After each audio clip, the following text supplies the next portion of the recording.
everyone. Welcome back to the Minute Women Podcast. My name is Grace. And I'm Linnea. And we are here today with some fabulous guests. We are here with the gals from Just Watch Me podcast, which is a comedy Canadian podcast. So, I mean, this has been a long time coming. We've known about Just Watch Me pod for months now, and have been like in talks and communication, and finally we're here. And just let it be known that it was a struggle even getting here today, but we're here. We're ready to record.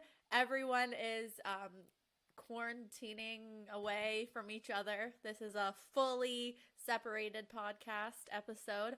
But yeah, we're happy to have the ladies here, so I will let them introduce themselves. Well, we are so happy to be here, finally. And we should say that you guys are coming onto our podcast in June. So we're so excited about that, too. Yes. It's like 2-for-1 deal. But yeah, we're the Just Watch Me gals. And I'm so glad that you introduced us as the gals, because I love referring to people as gals, referring to myself as a gal, us as a team as a gals. Is that what we're called? Yeah, and Kate literally hates it and is on me all of the time for saying it. But no. I'm speaking your language. Like, I love it. I love it. Some might even say you overuse it. Oh, so yes, I will say that we have Olivia and we have Katie, and those are the gals I was talking about. So are you guys both from Toronto? No. I'm in Hamilton. Yeah, so I'm now in Toronto, but I grew up in Winnipeg. Like, that's I'll leave it at that. Oh, okay. I'm nomadic. Okay, very nice, cool. very nice. That's awesome. We for the last couple of years we've curled with two gals from Winnipeg. Oh, cute. Now I can't stop saying gals. I embrace it. I love it. Every time I immediately look to Katie on the screen and I'm like, oh God. Yeah, we're going to ostracize Katie. No, I was like, if I hear gals one more time, I'm out. Yeah. Well, it's good that you bring up Winnipeg, because that's an excellent segue into the Heritage Minute that we're going to be discussing today. Oh, I love Prairie Minutes. Yeah, so, I mean, she's not quite in Winnipeg, but she's in Western Canada. We are going to be discussing the Emily Murphy Heritage Minute. Oh, I am a person. Love her. How selfish of her to be like, I'm a person. Yeah. She wanted so much. I know. She's just asking for so much. That Heritage Minute is actually really interesting, though, because it's a very, like, strange, because it's just her from the shoulders up, sitting, talking. But the reason is because the actress was, like, 8 months pregnant at the time. Oh. What? So why'd they pick her? That's what I said. I mean, she's really good. I will say the line of, like I, Emily Murphy, and all Canadian women after me. Persons under the British law. I was like, that's a good line. It's pretty iconic. It's really hard to place that one in terms of time, because I feel like they don't do a great job of her makeup looking like she's from the past. No. She just has like a grungy smoky eye from the 90s. But they're like, just pretend it's the 20s. I know you guys probably talk about this every week because this is your shtick, but we're new here. So like, can we just have a moment for like the production of how these minutes get made? Like, I have a lot of questions. Oh yeah. Especially like who's the director? Like, who's designing these minutes? Like, that's what I want to know. Like, could we not have been a little bit more inventive with just like than a monologue with this one, But, I mean, who am I to judge? So we talked to Julian Richings really early on in our podcast, who was the man who played A.A. Milne in the Winnie the Pooh Heritage Minute. And he was like, it's a commercial crew. So all of the people doing the filming and the directing, their normal gig is filming like television commercials. So the goal is to be like as efficient, as quick, as punchy as possible. And I feel like that really comes off in a lot of the Heritage Minutes. And he explained it as that, like, he is in 2 Heritage Minutes that he recorded the same weekend. And he said that, you just went in and you just, like, banged them out. And he said it was great. He said, like, they paid well. It was, like, the most efficient. And he just said, you go in, you get your costume, you, like, just learn your line, you say your line, you do your thing, and then you go home. And then you get paid.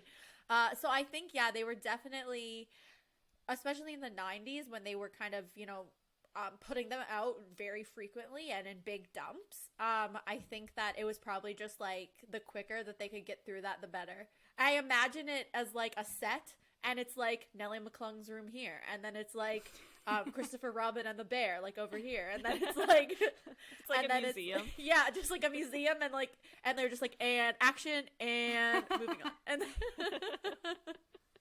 I should have asked from the top, but do you guys have a favorite heritage minute? oh yeah,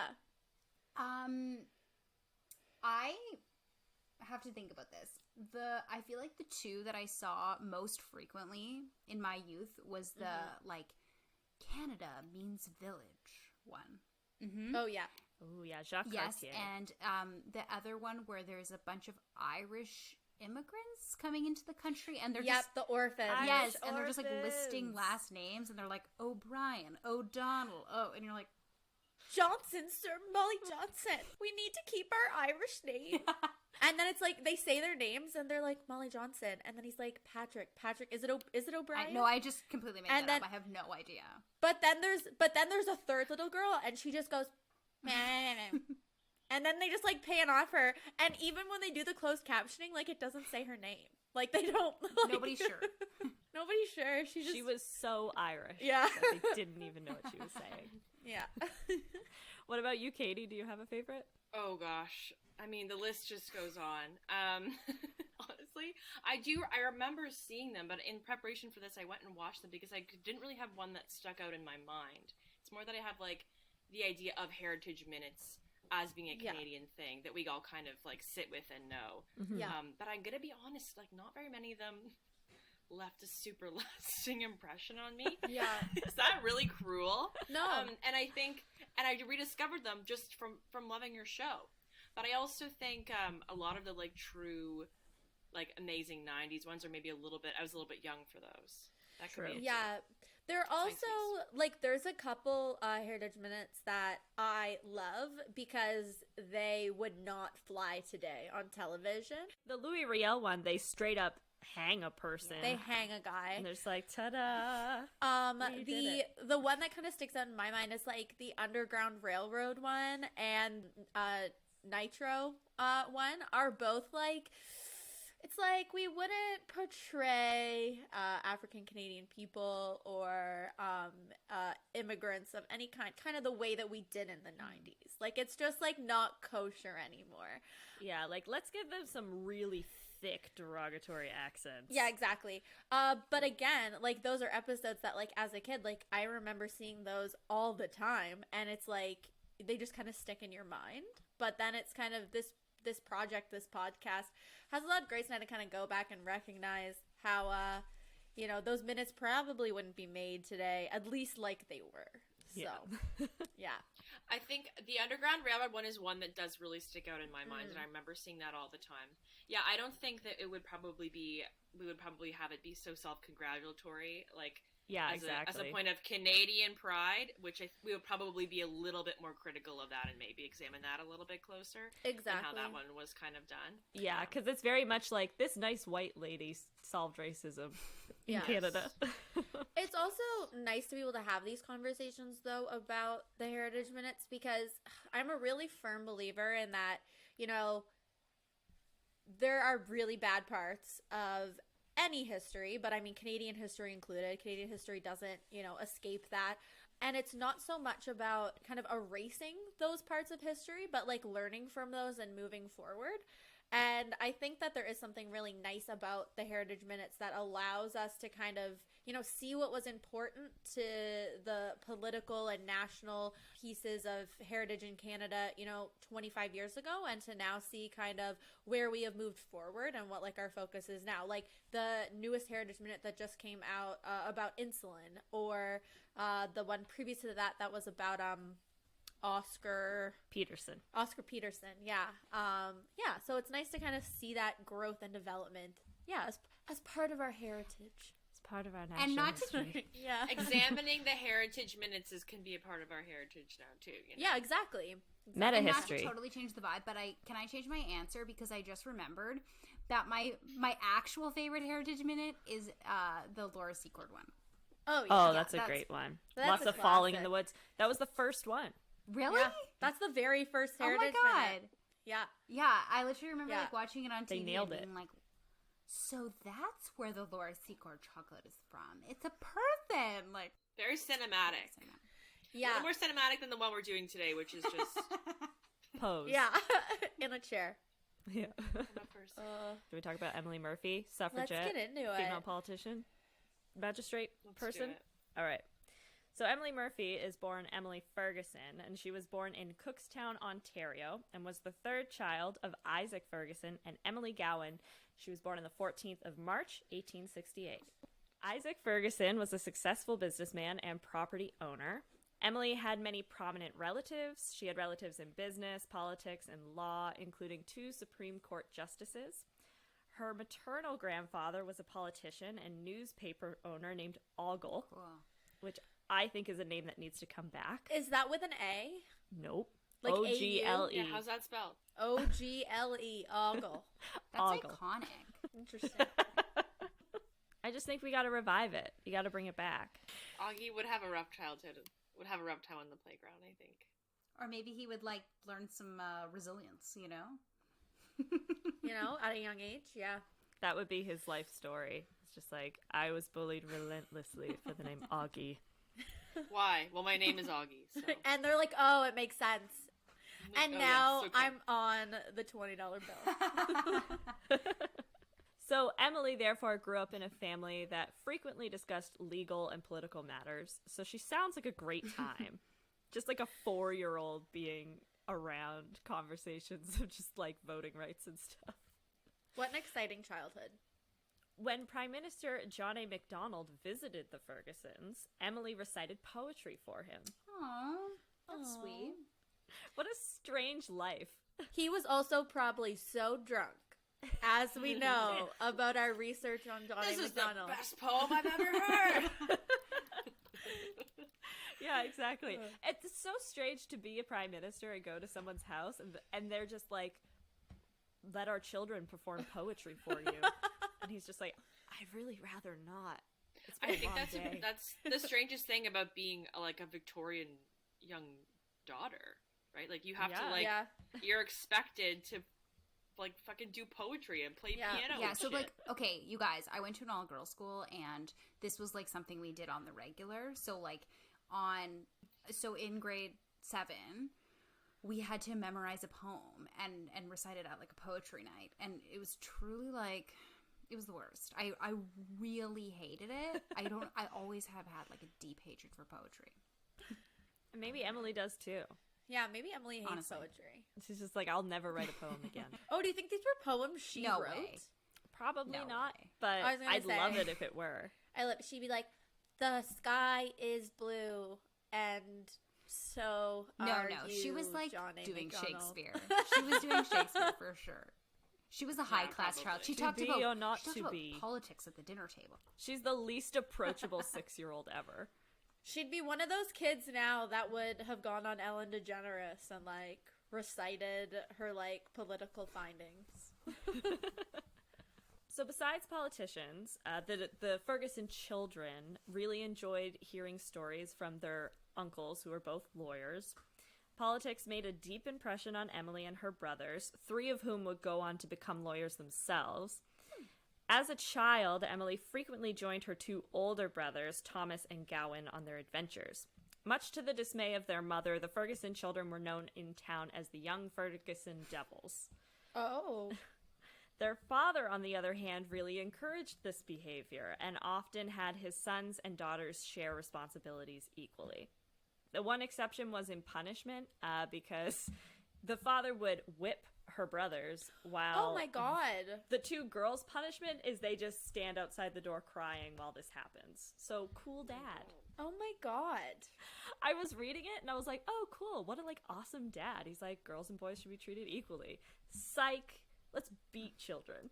Yeah, that's less awesome. A little less. It's not That's quite like as fun. the moment where you find out that John A. Macdonald, who I just crapped on, watched his brother get murdered by their butler.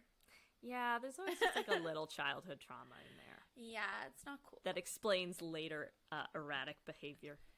Yeah, Yikes. yeah, such as alcoholism. Yeah, or trying to be prime minister. Yeah, exactly. Or being like, I should be the guy. Yeah. It's me. Just John A. Macdonald, like, I'm the one. No, I should be the guy in charge. No, it should be me. I should be the one. It's Can me. you imagine? Can you imagine? Yeah. So, like you, Olivia, Emily attended an all-girls school, a very Oh. prestigious all-girls school in Toronto. Which one? It was called Bishop Strachan. Ooh, yeah, it's still like a Strachan really famous school. all-girls school in Oh. Toronto. Yeah, I'm sure it's very expensive. Very expensive. Well, I think at this time it was pretty expensive as well. She is one of very few that gets to go. And she's a fervent reader, and she educated herself in this way as well. So when she's not in the classroom, she's just reading on her own time. She Like you sounds said, really like fun. a snooze. She sounds boring. I don't think I'd be her friend. She doesn't sound super exciting so far. Listen, I'm on Team Emily. Like, she's getting educated. She's taking her education seriously. She's interested in current affairs. I'm Team Emily all the way. She's a little Rory Gilmore, to be honest. I'm just going to say it's going to get worse, and I Accurate. don't think you want that statement Okay, associated I'll hold with yourself. I'll hold my fire. But what I will say, Yeah, I was like, don't you know where this story is I going? know, but I feel like It always always gets gets worse. worse. but I feel like, being into politics and being into school is not something that we should, I don't think that's a bad thing. It's No. true. She hasn't Yeah. strayed from the path yet. She's a good person at the moment. She was a good student as well, but she did deeply miss her family. So 2 of her brothers who were attending a school nearby would often come and visit. And when they would visit her, they would bring their friend Arthur Murphy, who was this tall, Ooh. blonde, blue-eyed theology student from Wycliffe College. Oh. And Emily was smitten. Yeah. It wasn't appropriate for her to see Arthur alone, but what would happen is her brothers would make arrangements to pick her up from school, and then the 2 of them would go off on their own while Emily got to stay with Murphy. Oh my Or goodness. with Arthur Murphy. Yeah. Yeah. And then Arthur and Emily, they would often go like canoeing, or they would visit like public gardens, and they would go on their cute little dates. I would also like to add that it's probably pretty inappropriate because Arthur is 11 years older than Emily, Oh my god. which means that he's like 26 and she's about 15 at the time. Yeah. Ooh. Yeah, that's not cool. No wonder she wasn't allowed to be with him alone. Yeah. It's like, how dare you keep me from my love? It's like, he's a grown God. man. Yeah, he's a Yikes. man. You're a child. Yeah, like You're a little 15, like, Welcome to history. yeah, seriously. Regardless, their friendship blossomed into a romance, and 4 years later, after her graduation, they were married in 1887. Oh So my goodness. I think they got married as soon as it was legal. Yeah. Like, as soon as she was 18, they got married. Boo. It doesn't get like less worse for me, even with it's a long time ago. Like I still feel like Yeah, it's cringy. Well, it's just like, Yeah. I always get it from like the women's perspective, but it's just like, what like self-respecting man who's like in his late 20s is going after like a 15-year-old girl? Like, it's just like, first of all, like, what do you have in Yeah. common? Like, nothing. You have nothing in common. Like, Nothing. even then Like, you have you have nothing nothing in in common. common. Like doesn't get easier with time. No. man. I literally, I went to an all-girl school. I participated in all-female activities. Like, I didn't even meet a boy until I was like 25, quite frankly.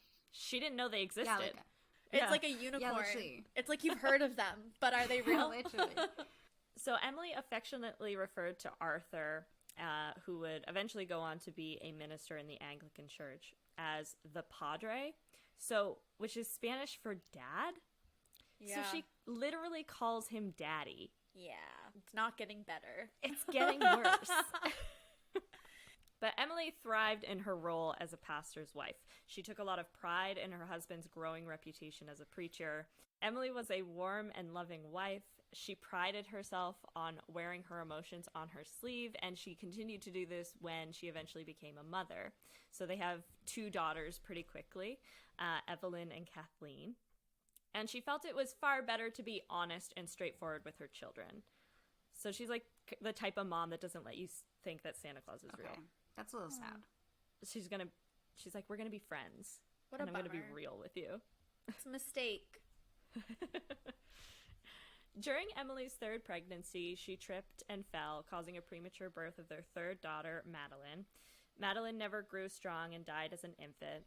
Emily was only consoled when their 4th child, Doris, was born 3 years Oh later. my gosh, that's so sad. Doris. I know. That is sad. So she very quickly kind of falls into this role of being, she's very educated, but she is a wife and a mother, and like that's what her role is, and she takes a lot of pride in that. I feel like we kind of like forget about like the trauma of women in like the years past, and like how childbirth, I mean, like obviously childbirth is still like really scary, but but it was like way more dangerous, dangerous. though. That's my point. Like that it was just We just did the Midwife episode, and it was traumatizing, and like I try not to think about the things that we discussed in that episode. There's like this whole part about like, where was it, Grace, that they go into the tents and they just have a baby alone in a tent? It's one of the indigenous communities Up north, wasn't it? Up north, yeah. It's one of, there's a specific like Inuit group that their birthing traditionally would have been like by a woman herself? is fully isolated in a tent and she gives birth by herself. stop. Yeah, and the doctor is allowed outside the tent. The midwife is allowed outside the tent to like give instructions, but is not allowed in the tent. Oh Yeah. my God, And I was that's like, insane. excuse insane. me? No. I'm good. Yeah, there's another one where like it was another indigenous culture. I can't remember where, but they have a birthing sack, and so you just kind of like put a moss bag over you and then just like give birth in this moss bag. God. Yeah. That does not sound God. fun to me. Yeah, no, it's true. Like there's just sort of, it's in Victorian culture and Edwardian Canada, there is this expectation that you are going to lose children, and you just kind of have to emotionally prepare for that, because I think when we think about the past and the fact that infant mortality was so high, we tend to think of parents as just kind of being emotionally distant from their children in general, but it's really not the case. Like it really is very traumatizing for mothers and fathers when they lose children, and most couples will go through that if they have a significant number of children. Oh, 100%.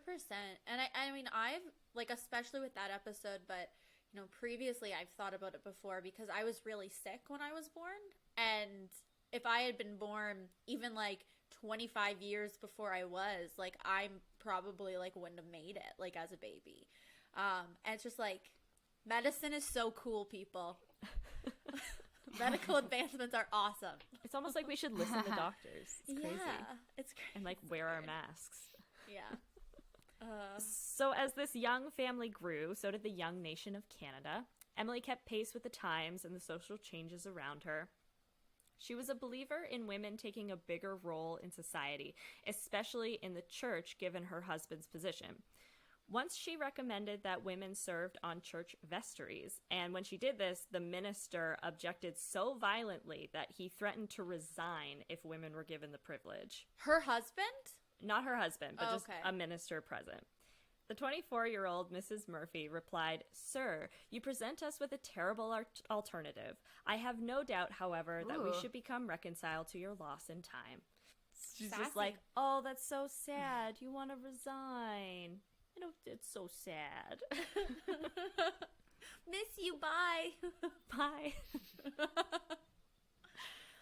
Even Arthur couldn't escape Emily's religious debates, so she's just fighting all the time. Yeah. All the time. Go, girl, get it. He always said that she knew just enough scripture to be troublesome. That's funny. The family temporarily lived in England when Arthur was invited to preach there. Emily was writing in her journal every day and remarking on some of the misconceptions that English people had about Canadians. So basically, English people think all Canadians are bumpkins, and that's how they treat Emily and Arthur when they're there. These perceptions rubbed Emily the wrong way, and she decided to air her views under a pen name, which is Janie Canuck, which is what is mentioned in the Heritage Minute. Yeah. Essentially, there had already been a Johnny Canuck, which was a pen name for a different author, and he wrote editorial pieces about Canada and Canadian politics, and so she did a spin-off of that as a woman and giving like a woman's perspective on all of that. That's cool. Her frank observations were a breath of fresh air. There were scores of English people abroad, and they criticized Canada for its gruffness and bad manners. During their time in Europe, the Murphys saw two very different perspectives, privilege and poverty. The experience made a lasting impression on the couple, and when the family returned to Canada, they settled in Toronto, and the editor of the National Monthly asked Janie Canuck to write letters on women's issues. Eventually, as literary editor, Emily stopped giving homemaking tips and started concentrating on heavier topics. Hardship struck the family when Arthur contracted typhoid and hovered near death for weeks. Emily increased her writing to support the family, working late into the nights. Worry and work overload took its toll, and soon Emily was also sick.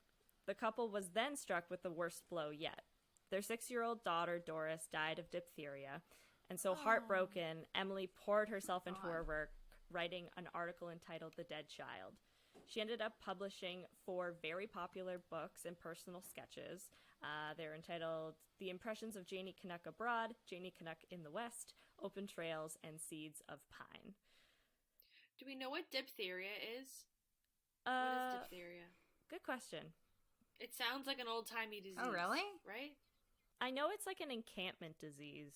So, like, soldiers during World War I and World War II could get diphtheria pretty easily. But yeah, I'm not actually sure exactly what it is. It's a bacterial infection. If you're Canadian, you probably got a vaccine for it at some point. Didn't if even you're know an it. infant, a child, or a teen. And it's a respiratory tract infection that's transmitted through people like talking to each other, drinking off water bottles, kissing. It's like meningitis kind of. But yeah, so basically Emily she becomes an author out of her own desire to become one, but then she winds up doing it to support the family financially when Arthur gets sick, and then she further pursues it as a distraction from the death of her child. Yeah. She's going through a rough time. Like, I can't even imagine. Like, you've already lost one child, you've lost another, and your husband's, like, presumably still, like, very ill. And she's, like, 25? So we're now kind of in the early 1900s. So I think she's a bit older. She's probably in her, like, 20s. Like, late 20s, early 30s. Yeah. I don't know how people recover from that. Like, yeah. I know. Yeah, and then you're just, that is sort of the expectation, is you very much, like, grieve in private. Yeah. And then you move on. Especially for someone like Arthur, who Arthur does recover, but then he goes on to continue being a minister, so you're like a public figure in the town. So Emily and Arthur were desperate to escape the grief that they felt from the loss of Doris. And so one of Emily's brothers, who had moved out to Manitoba, encouraged her to do the same. Oh, cool.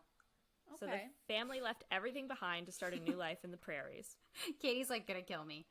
I love the prairies. The prairies are a great place to be. Not in the winter, Are they gonna go build a little soddy house, Grace? No, we're a little past sod houses, but that's what we know of the prairies. Yeah, sod houses. All I know. Little house on the prairie. Yeah, like that's. Yeah, exactly. So the family settled in Swan River. Do you know where Swan River is? I do know where Swan River is, and I'm not really sure why you would ever want to go there, but that's maybe should be omitted. So apparently it's because Arthur worked in the timber limits. So he's now he's acting as a merchant, like selling timber. Okay. Very busy. So he's a he's a minister timber merchant? Yeah. Good for him. Sounds like a front for drugs to me. Yeah, sounds like he's a minister timber merchant. Yeah. Hollow logs. That was an episode of Scooby-Doo. It was. They were like selling. They were like stealing gold or something by like hollowing out logs, and then they would have gotten away with it. If it wasn't for weren't for those kids and their dog. So Arthur is now a Scooby-Doo villain, and eventually he made enough money that he could send their 2 daughters to college in Winnipeg. That's very unsurprising, given his line of work. Meanwhile, Emily was still writing by reviewing on average 21 books a month. Wow. That's got to be a lie. There's no way you're reading that many books and authentically reviewing them. No, she's skimming. She's skimming for sure. She's reading, the front material, back page material. That's it. I like the color. There are a lot of words. which is Words good. Words are good. Words are good for books. She balanced the accounts, purchased supplies, and helped build a hospital in the community in her spare time. So in the spare time, she's just building hospitals. In all her spare time. Despite reading 21 books a month and editing them. Despite reading. She's got an abundance of spare time. Cool. Like, Yeah. how do I Cool. get that same work-life balance? What's the secret? Let me know. Turn of the century is so weird. The key is not reading the book. The key is in not doing your work and focusing on the hospital. And your husband being a drug dealer. That's how you do it. Maybe she had some help around the house. Yeah. But Arthur became restless in his newfound stability and decided to sell everything they had so the couple could move to Edmonton. I love that. What? I like he comes This was- home and he's like, what? "Dear, we're doing great.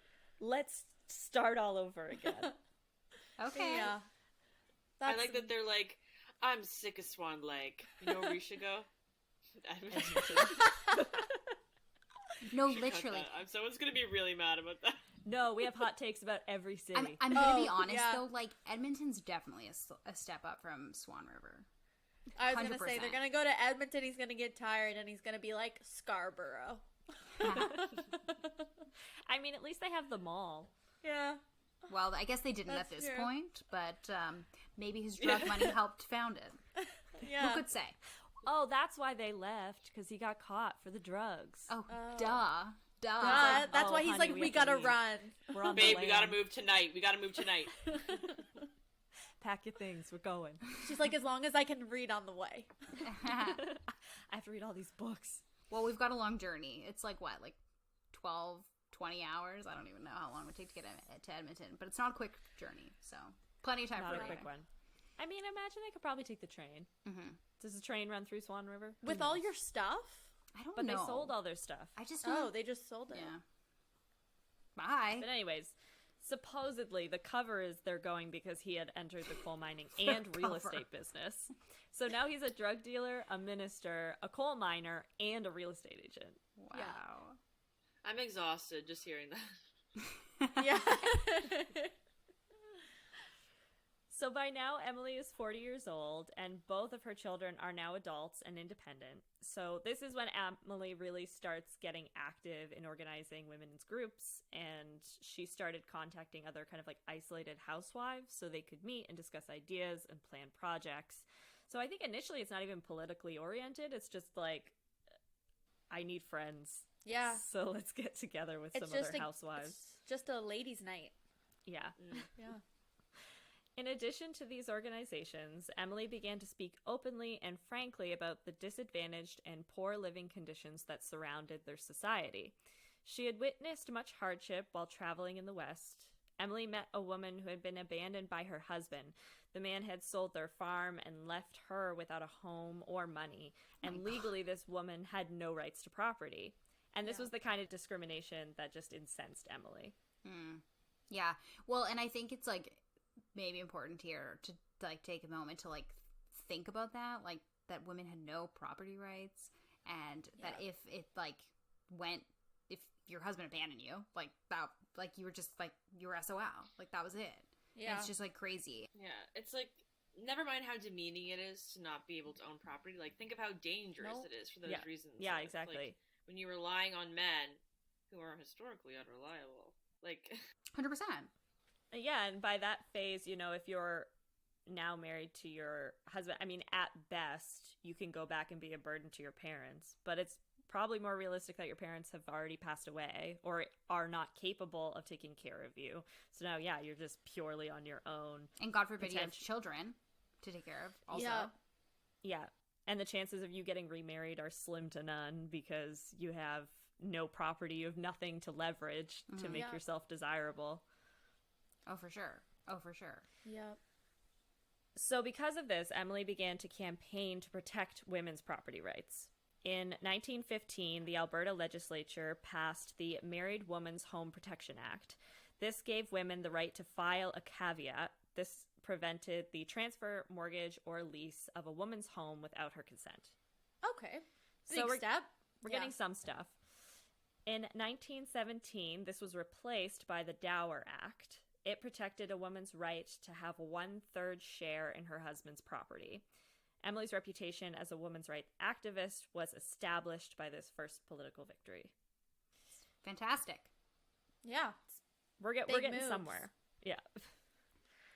Emily's success in the fight for the Dower Act, along with her work through the local Council of Women and her increasing awareness of women's rights, influenced her request for a female magistrate in the women's courts.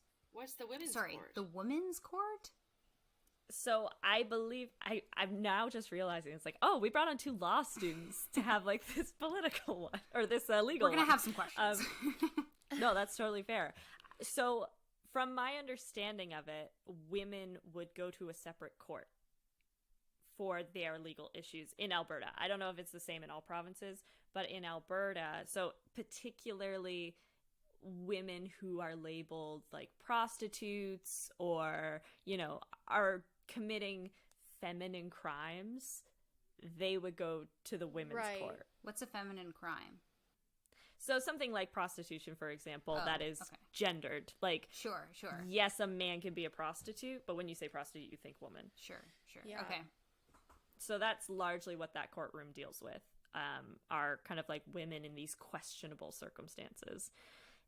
In 1916, Emily, along with a group of women, attempted to observe a trial for women who were labeled as prostitutes and therefore were arrested. And this group of women and Emily Murphy were asked to leave the courtroom on the claims that the statements that were going to be made were not appropriate for mixed company. What? So it's like, we're going to be talking about sex, and therefore women are not allowed in the room. Wow. So this is about women. So this is holding like prostitutes in court and then saying that other women can't be there because we're going to be talking about sex, and that's like dirty and bad. Yes. And presumably, like, these women are being prosecuted, but it really probably should be the man who's paying for their services that are persecuted. That's largely Or if well, that's that's what the rule largely how is we've here. changed the law now. Like, that's... with exceptions. Yeah. Well, yeah. Yeah. Of course. But that's exactly what I'm pointing out. That it's like, it makes no sense. Like, this whole thing Yeah. makes no sense. Yeah, and it winds up being that these crimes that are being committed by women, as we already discussed, in a society where if like a woman is abandoned by her husband, she doesn't get anything. Right. They're being forced into these circumstances in a lot of cases, and in addition to that, they're getting the least sympathetic ear to hear what's happened to them. So did Emily say okay? Like, did she leave?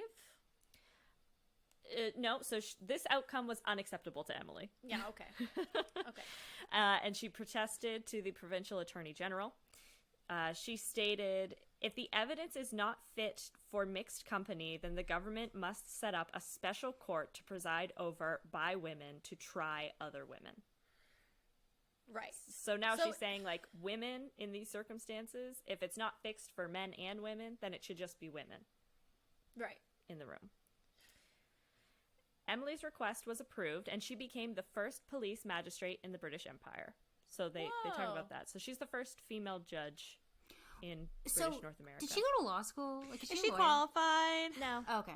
No. No. No. Okay, cool, It's just cool. history. Listen. It's like, oh, you... Yeah. I'm all for it. Just like- asking a technical question. No, it seems like in history that if you actually like just want to do something, like if you want to be a doctor for like the early part of like, especially when Canada first became a country, like independent, it's like, oh, you think that's interesting? You are now a doctor, or you are now insert a lawyer. You are now insert a judge. Listen, that is a Congratulations. motto that I live my life by. I can get behind. Wanted to have a podcast, started a podcast. Am I a Yeah. podcaster? Not sure. Am I qualified? Definitely not. The creation of Canada is really just the secret. It's just like, if you put it out into the world, it will Yeah. come to you.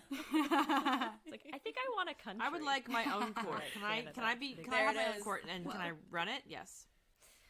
Her appointment as judge, however, became the cause for her greatest adversity concerning women within the law. In her first case in Alberta on July 1st, 1916, she found the prisoner guilty. the prisoner's lawyer, named Erdley Jackson, called into question her right to pass sentence since she was not legally a person. The provincial Supreme Court denied the appeal. So this lawyer's like, hey, she's not a person. She can't pass sentences. And the provincial Supreme Court was like, that sounds like a lot of work to unpack. So we're going to deny that appeal. But this appeal stuck with Emily. Even though it had failed, it was true that under British law, she and all other women were not persons. Ooh. This understanding was based on a British common law ruling of 1876, which stated women were eligible for pains and penalties, but not rights and privileges. That seems fair. That seems fair. So fair. You get all the crappy stuff. Yeah. Get all the None bad of the stuff. benefit. None of the good stuff. Yeah, exactly. Yeah. You can get payment for when bad things happen to you, but you don't get anything that could potentially prevent those bad things from happening in the first place. Yeah. In 1917, she headed the battle to have women declared as persons in Canada and consequently qualified to serve in the Senate. So the issue of being a senator is what's brought up in the Heritage Minute, and I think that is just used as like a case study. Like when you want to take something to court, the Supreme Court, you guys can probably like explain this better or explain if I'm wrong. But, like, in a lot of cases, if you want to take something to the Supreme Court to have something challenged as a precedent case, you would just, like, she's like, I'm going to apply to be senator, even though they're going to tell me that I legally can't. So I can, therefore, like, take it to a higher court. Does that make sense? Yeah. So there's a few different ways to do this, right? So you can, you might have heard of references. We have lots of famous references. So there's a system in Canada where you can actually, you don't just have to bring an actual, well, you can bring a situation, but like a lot of things and big issues end up at the Supreme Court based on very specific, minute understandings of them. Like the symbolic importance of the person's case is that you're talking about the definition of persons and whether it includes men and women. But what it's about is whether it's a senator. But you can ask like a little bit more general type questions in a reference case, which a reference is when you actually ask the court. You're saying, like, you're asking the court, what is the law on this? So the most recent high-profile examples of this now are, like, the Greenhouse Gas Pollution Pricing Act, the federal act, and those have been challenged all across the country by the conservative provincial governments. So those are, like, they're asking the court, like, is this constitutional?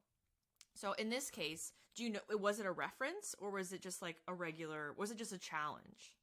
So I'm not 100% sure. So do you have the name of the case? Because it will say... Usually says reference if it's in the name. Edwards. It's Edwards in Canada. Yes. Yeah. Yeah. It's Edwards. Yeah, I just wanted to make sure Canada. that this was that's what you're talking about. Yeah. Yep. Okay, Katie. Sorry. No. You're being... I'm literally Sorry. gonna kill you. Edwards in Canada is like one of the most important cases ever for lots of reasons that we can talk about, but sorry. Well, we're going to get all into Edwards in Canada. Yeah. Right We're gonna now. get there right now. So in 1919, Emily presided over the inaugural conference of the Federated Women's Institute of Canada, which passed a resolution calling for a female senator to be appointed. The National Council of Women and the Montreal Women's Club also supported the resolution, selecting Emily as their preferred candidate. So they're calling on the Canadian government to appoint a female senator, and they want it to be Emily Murphy. Emily began to work on a plan to ask for clarification of how women were regarded in the BNA Act and how they were to become senators. She enlisted the help of 4 other Albertan women, and on August 27th, 1927, she and human rights activist and ex-MLA Nellie McClung, ex-MLA Louise McKinney, women's rights campaigner and author Henrietta Edwards, and sitting Alberta cabinet minister and MLA Irene Parlby signed the petition to the federal cabinet asking that the federal government refer the issue to the Supreme Court of Canada. Yeah, so that's a reference. Yeah. So that is a reference case? Yeah. Perfect. Yeah. The women's petition set out 2 questions, but the federal government reframed it as one, asking the Supreme Court, does the word person in Section 24 of the British North America Act include female persons? The campaign became known as the Persons Case and reached the Supreme Court of Canada in March 1928. The court held that women were not qualified to sit in the Senate. And so the 5 women then appealed to the Judicial Committee of the Privy Council in Britain. On the 18th of October, 1929, in a decision called Edwards versus Canada, Attorney General, the Privy Council declared that persons in Section 24 of the B&A Act of 1967 should be interpreted to include both males and females. Therefore, women were eligible to serve in the Senate. Like, I got chills. Like, oh, I love that. I like being persons. I like having rights. It feels very petty that we had to go all the way to the Judicial Committee of the Privy Council to determine that women were persons. It's beyond silly. I also this is a little bit more like wonky, but I also want to bookmark that in this country you still had to refer. The highest court was actually not the Canadian Supreme Court, but the Judicial Committee of the Privy Council until back in was Britain. the final court of appeal until I think 49. Wow. And I think That's it's funny crazy. too that I think this decision kind of gets touted as being like Canada's so progressive at this point, but it's like Canada wasn't progressive. It was like England that came down, well, the Privy Council that came down and made this progressive ruling. Like, it wasn't Canada's win. Like, the Supreme Court was like no, and the Privy Council said yes. So I feel like that gets a little washed away in the history of this case. And then in the inverse, in defense of Canada, the B&A Act is not a Canadian law. It's a British act. So we can blame them a little bit. Yeah. Let's blame everyone. Because it is a British law. There's another really big legal significance of the person's case beyond this. What is it? It's, Olivia's gonna kill me because it's really nerdy, but it's the living tree doctrine. I don't know what that is. What is it? This is not. You have to tell this me. is not interesting. Yes, unless it is. Unless you're like I'm a lawyer. intrigued. This is Okay. super interesting. This is No, this is interesting. Because Grace, at least Look at I her mean, face. I am the least like academically educated person here. So I think it's like a good perspective to have like on these things. I have Grace and I we are not lawyers. Like I have a bachelor and that's all. And tell me about this living tree doctrine. Okay, I want to know. When she tells you, tell me if you found it interesting. Okay. I'm ready. I'm just kidding. So- I'm just kidding. I'm just being a bitch. so the living tree doctrine. We won't get into the nitty gritty of the doctrine and how it's applied, but essentially in this case, they also determined that the really big significance of this case that kind of reverberates is that the Constitution is a living tree. And it's supposed to be something, the way it's written very broadly. You have very high-minded type ideals and rights. It's supposed to be adaptable and supposed to be allowed to change and be progressive as society changes. So that's the living tree doctrine, is that the Constitution is a living tree that will, the foundation is the same, the roots are the same, but it's okay that we can allow it to kind of change and adapt to our changing society and our changing values. And that the Constitution shouldn't be completely set in stone, and it should be progressive, and it should be able to reflect, in some ways, the values of the time. And that's what happens here. And the recognition of that in this case is that, when the B&A Act was written and persons was used in Section 24, you know what? The person who wrote that probably didn't intend for it to include women. They probably didn't, and that's okay. But in this society, we think that women should be persons, and that's kind of the the constitutional significance that's applied now to the Constitution. We have the Constitution Act of 1982. We still cite the living tree doctrine from Edwards. This is a really important legal principle beyond just the fact that yes, now women are persons. Was that so boring? Was that so Okay, boring? No, I Olivia?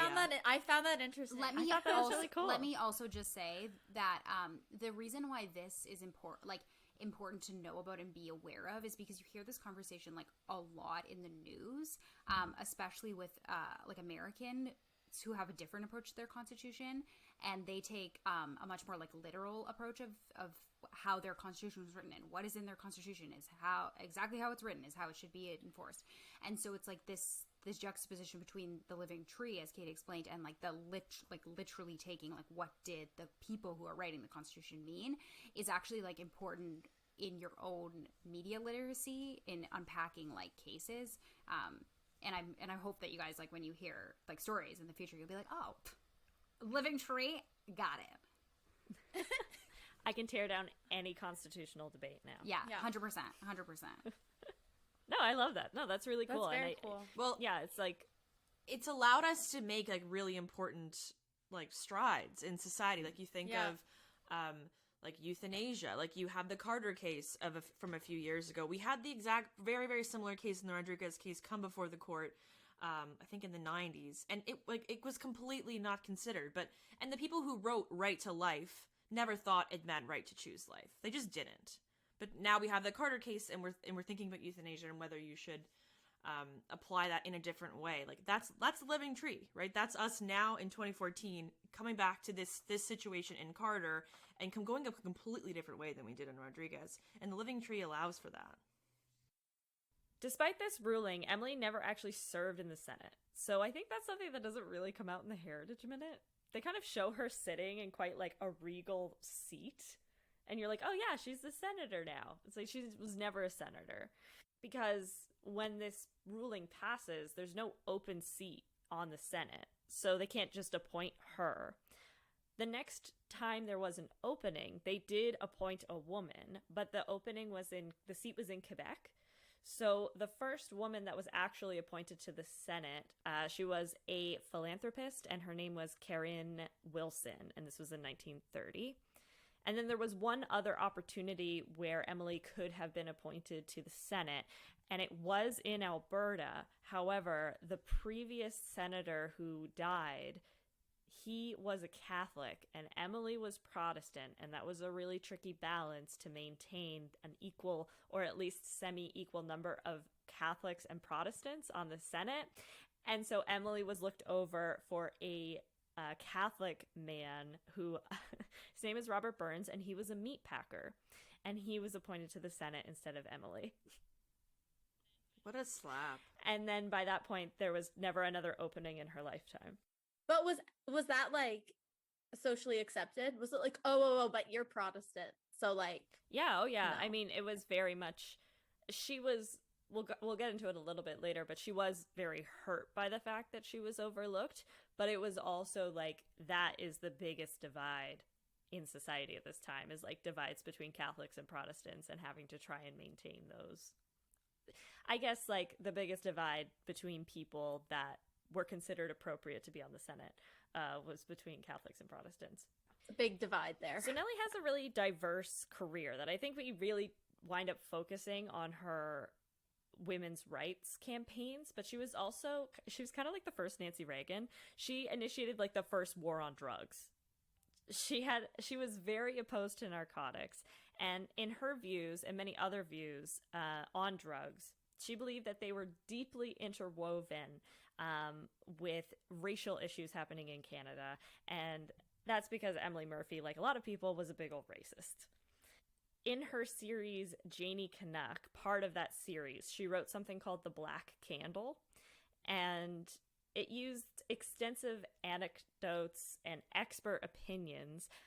The Black Candle depicts an alarming picture of drug abuse in Canada, detailing Emily's understanding of the use and effects of opium, cocaine, and pharmaceuticals, as well as the new menace, marijuana. The new menace. Da, da, da. Oh. Emily's concern with drugs began with her starting to come into contact with people she described as disproportionate amounts of Chinese people. So she's walking around society and she's like, there's a lot of Chinese people. Disproportionate to what? In her just opinion. To her family. Yeah. And then she's seeing that in the courtroom as well. So from her perspective as a magistrate, there's too many Chinese people in the court. And it's not because they're being unfairly persecuted. It's because Chinese people are bad. Okay, so it's she's specifically talking about in the courtroom, not generally in society. Well, yeah, Yeah. she's saying that there's lots. I think what she's saying is that there's lots of Chinese people around, and they're all ending up in the courtroom because they've done terrible things, which They're bad. probably they have not, and are being wrongly accused. Because Okay. welcome to history. Welcome to now. In addition to professional expertise and her own observations, Emily was also given a tour of opium dens in Vancouver's Chinatown by local police detectives. So she's like on tour collecting and reporting information for this series, and she goes to an opium den. Vancouver at the time was in the midst of a moral panic over drugs that was part of an anti-Oriental campaign that participated and winds up concluding with the Chinese Immigration Act of 1923. She was also concerned with the involvement of Assyrians, Greeks, and off-color word coming, Negroes in the drug trade. So she's like, all these weird racial minorities, they're the ones doing the bad stuff. They're the problem. They are the problem. Not my drug-dealing husband. Race permeates the Black Candle and is intrinsically intertwined with the drug trade and addiction in Emily's analysis, yet she is ambiguous in her treatment of non-whites. In one passage, she explains she chastises whites who use the Chinese as scapegoats, while elsewhere she refers to the Chinese man as a visitor in this country. So she's also very back and forth. So sometimes she's like, it's not fair to say that like it's Chinese are just the scapegoats for all of the drug problems that are happening in Canada, but at the same time, Chinese people are not citizens of this country and they are visitors to this land. So, can I ask a question? It sounds like the way she's talking about like drugs, that it's like it wasn't like addiction wasn't really known at this point. But am I mistaken? Yeah, I mean, I think they know that addiction is a thing. So especially after World War I, you have a lot of people coming home that were treated with opium for chronic pain due to injuries. And I think that's when you start to see like, oh, drugs have like, and pharmaceuticals especially, have entered middle class life. Like you suddenly have people that before would have been, you know, living a normal middle class life, but now either due to like mental or physical trauma, they're drug addicts. And so I think there is a notion of addiction, but where the root of that addiction is, like, I don't think they think of it as a physiological issue.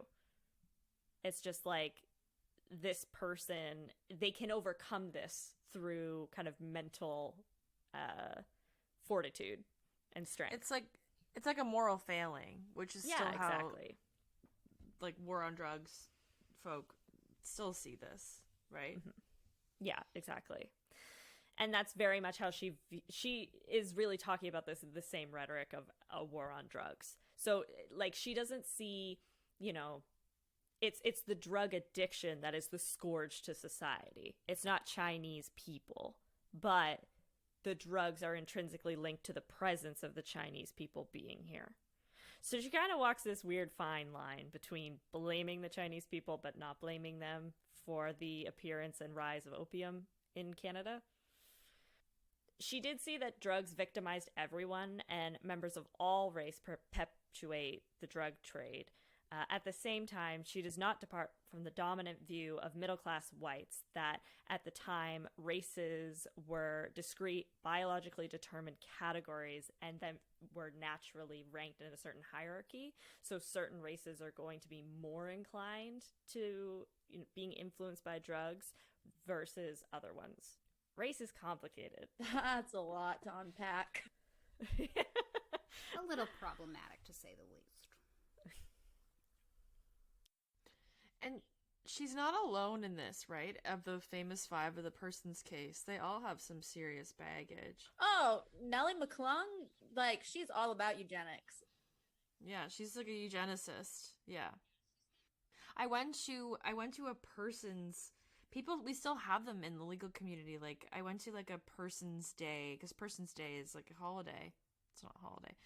In Canada, like a breakfast, and the speaker was like, how are we talking about anything about the fact that we're having this breakfast and it's called Person's Day and all five of these women are eugenicists?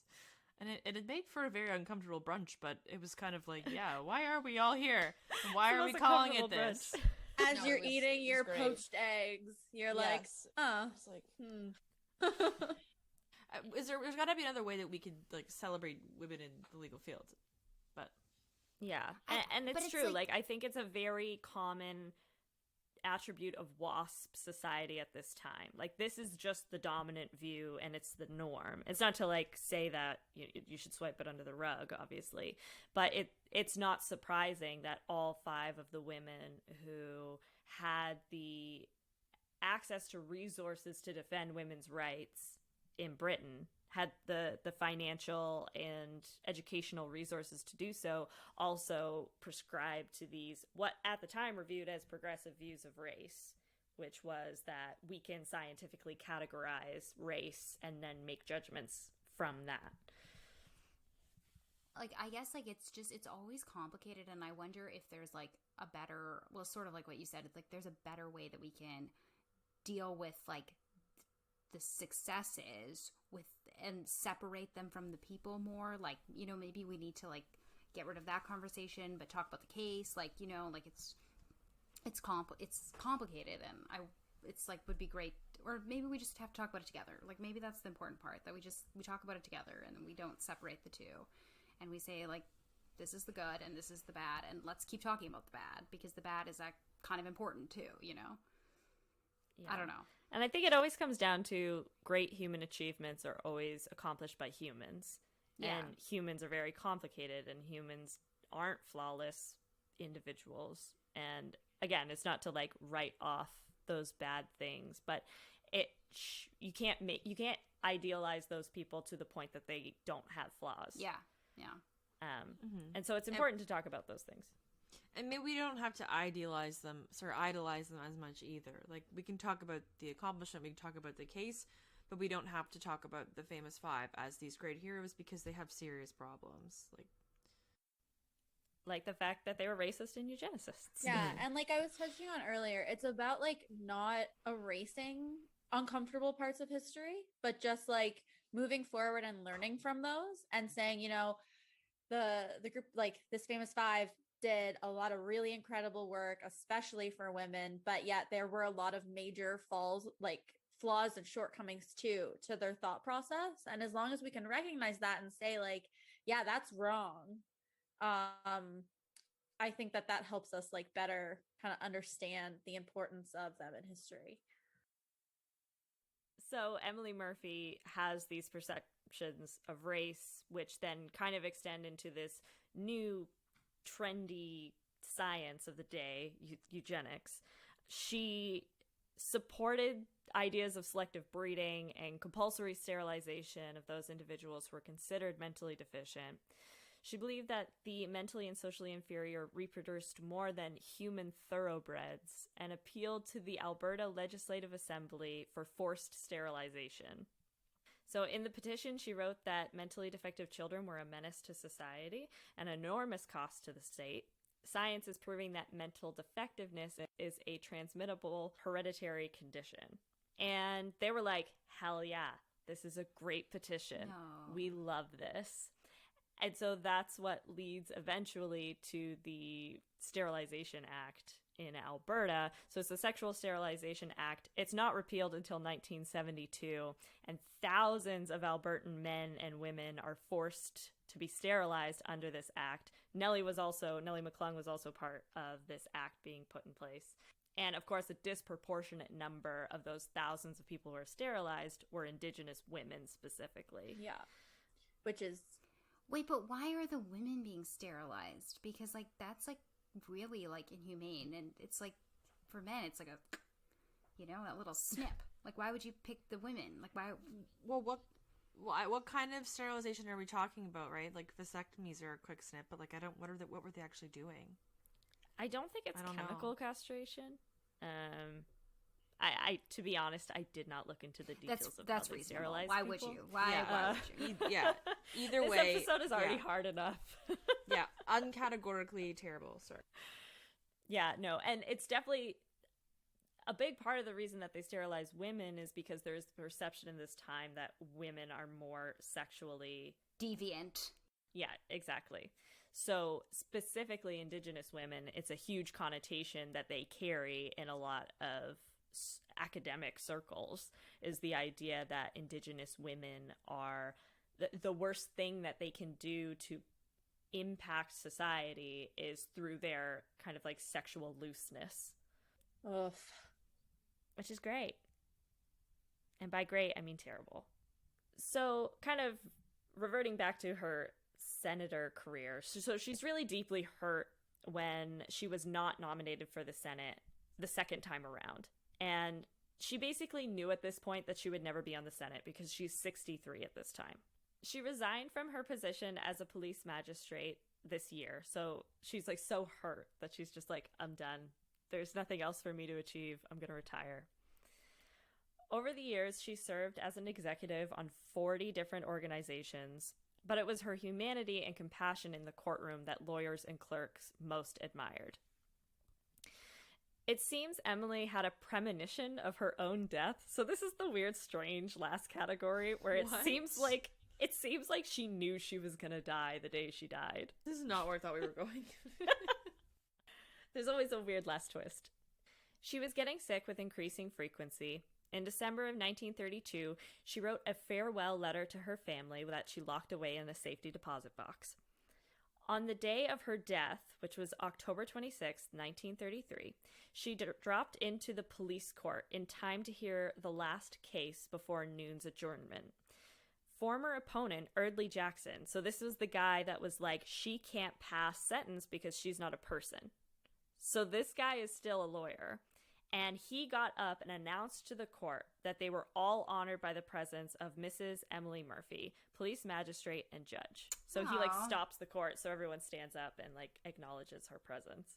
We've made some progress. We've made a little bit of progress, yeah. That would be the end of the movie. If this was the movie, we'd like cut to black there. That evening, she dined with her daughter Evelyn and her husband Arthur. Arthur's still alive? Oh, Arthur's kicking. He's still around. The Padre. How old is he at this point? Yeah. She is 63 or 64, so he's 11 years older than her. She's like 75. Yeah, he's 75. In the 30s. That's old.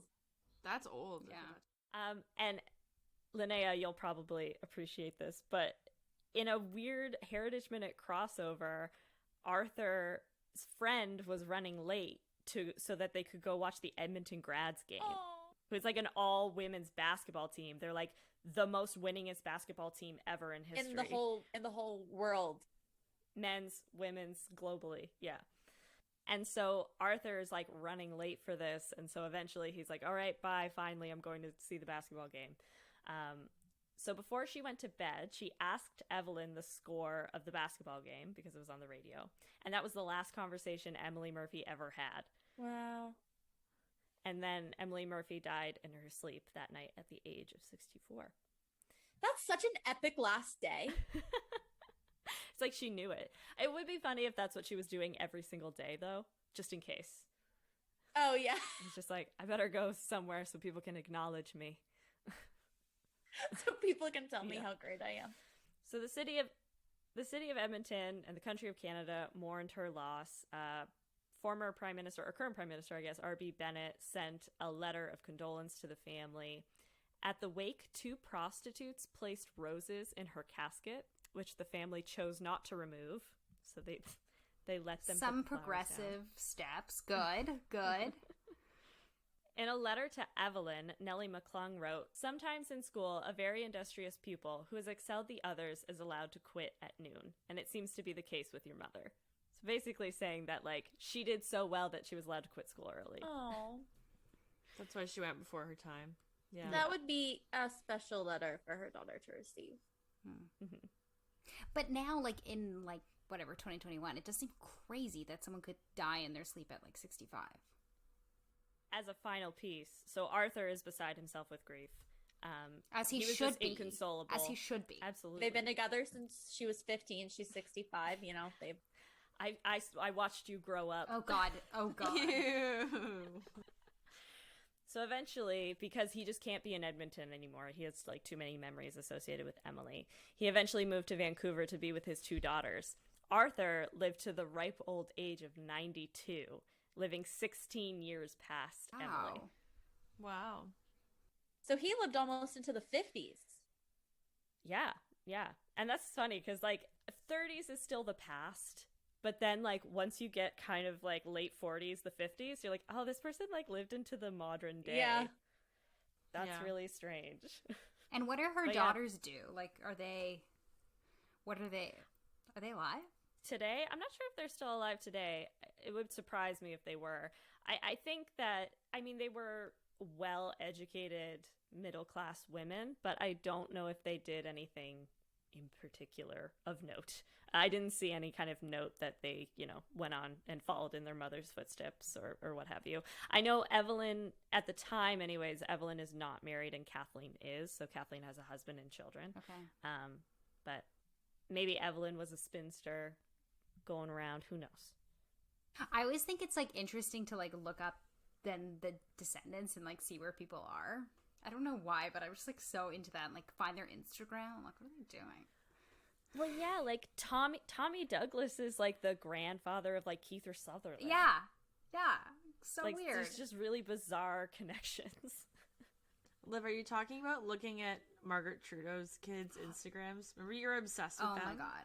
I was like, I went on a deep rabbit hole and I found like The ones from the everyone. other marriage she was really into. Well, I wanted What was his name? Kyle? Yeah, Kyle and Alicia. I wanted to, and I wanted to find out like what they were doing and if they were friends with the boys. They are, spoiler alert, they are friends.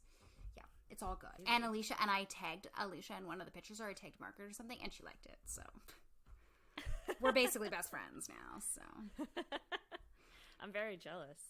just do a deep dive, tag all of the descendants. One of them will like it. Your best friends. Done. Rebuild their family tree for them. Oh, and that's how you become Instagram famous. Duh. That was a good episode to have the gals from Just Watch Me on for, Grace. Good choices. I know, I'm going to pretend like I knew this all along, but I totally different. Oh my god. Did you actually not know? I thought you knew. I assume that's why. I was Yeah. like, oh, Ellie Murphy, perfect. Person's case, great. No, well, I knew that you guys were like, I knew that you guys were law students, but I'm just an idiot and didn't make the connection. Also, Grace, I have to correct you because Olivia is Please actually do. a lawyer as of today. I'm actually a lawyer as of Oh today. my gosh, today? Olivia was called to the bar today Yes, by thank email. you. Yeah. Thank you. We're so honored. So it's all like canceled this year because of COVID. So it's like very sad. So basically like you have to sign your roles. So I signed Katie's and it was very exciting because her family clapped and everything. And also we're texting. So, you know, a little bit of column A, a little bit of column B. But then literally today I just got an email from the Law Society being like, you're a lawyer. And I was like, Yay, congratulations. usually like you'd walk across the stage. It's and a there'd be, huge like- ceremony. Yeah. It's a whole thing. Now we get an email and And all the hard work. And all the hard work feels like it paid off for that one email. Well, I'm so glad that this collaboration finally happened. Yeah, me too. too. Thank you for coming onto the show, Olivia and Katie. Or is it Liv? I guess it's Well, Liv like and that's Katie. our like stage fake name. it's our stage name. Yeah, we're just like stage name. Yeah, because we felt oh my like gosh, Olivia, we should get stage we felt like names. Olivia and Katie was like a bit of a mouthful, so we went with Liv and Kate. Well, Liv and Katie, thank you so much for coming on the show and speaking to all of the listeners of the Minute Women podcast. Now I'll give you guys the opportunity, you ladies, to share where people can find your podcast and listen to it. Yes, so we're available literally everywhere that you listen to podcasts. We're the Just Watch Me podcast, in case you forgot. And you can also find us on Twitter and Instagram at Just Watch Me Pod. So come over and, you know, give us a follow, throw us a like. We'd love to hear from you. Give us some And love. And you guys are coming on our podcast in June. So everyone Yes. needs to come over to the Just Watch Me podcast. Stay tuned for that. And we haven't decided on the topic yet. So you have to wait and see. Perfect. Ooh, so exciting. Thanks so much for having us. This was so much fun. Oh, good.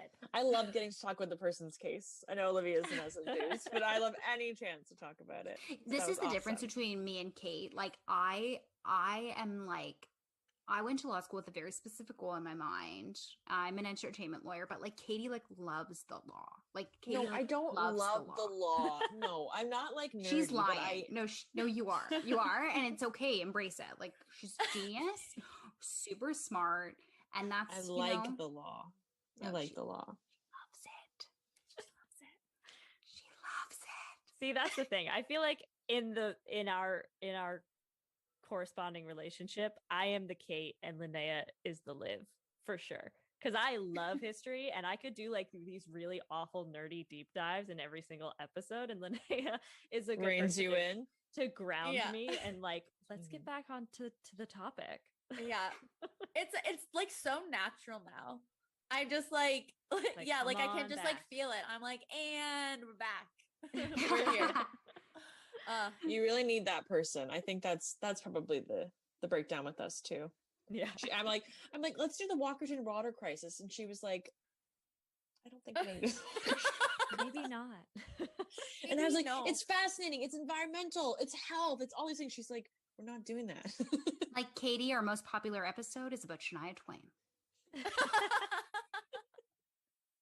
And thank you so much to all of you for listening to another episode of the Minute Women podcast. As always, you can find us anywhere you find podcasts and listen. You can also find us on Instagram at Minute Women Podcast and Facebook at the same name and Twitter at The Minute Women. We also have a website that has recently been updated and filled with all of our info, all of our episodes, new pictures. It's looking very, very nice. Thank you, Grace. And that's at www.minutewomenpodcast.ca. Yeah, and make sure you subscribe to the podcast on whatever platform you listen to us on. Make sure you download the episodes and rate and review the podcast if that is an option on your platform. Well, yeah, thank you for joining us, guys, and thank you to all the listeners for listening. Bye. Bye.